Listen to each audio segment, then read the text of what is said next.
আর কতদিন নিজেকে এই অজুহাত দেবে যে আজ নয় কাল থেকে শুরু করব। ঘড়ির কাঁটা কিন্তু কারোর জন্য থেমে নেই।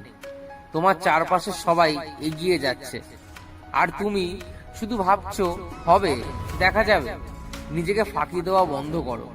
পড়তে বসলে ঘুম আসে, মনোযোগ দিতে পারো না। সোশ্যাল মিডিয়া নোটিফিকেশন বেশি আকর্ষণীয় মনে হয়।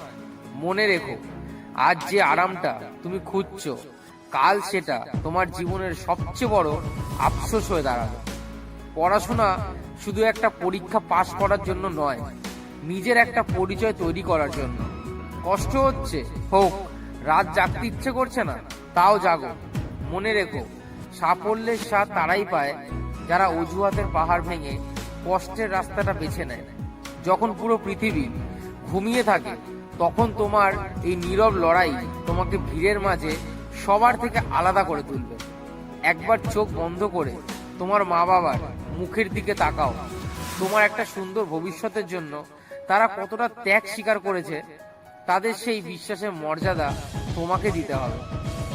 যেদিন রেজাল্ট বের হবে, সেদিন তাদের চোখে আনন্দের জল দেখতে চাও নাকি হতাশার? সময় এখনো আছে। ইতিহাস শুধু পড়ার জন্য নয়, ইতিহাস তৈরি করার জন্য জন্ম হয়েছে তোমার। ওঠো, নিজেকে প্রমাণ করো। আজ থেকে, এখন থেকে শুরু হোক তোমার আসল লড়াই। You can do it.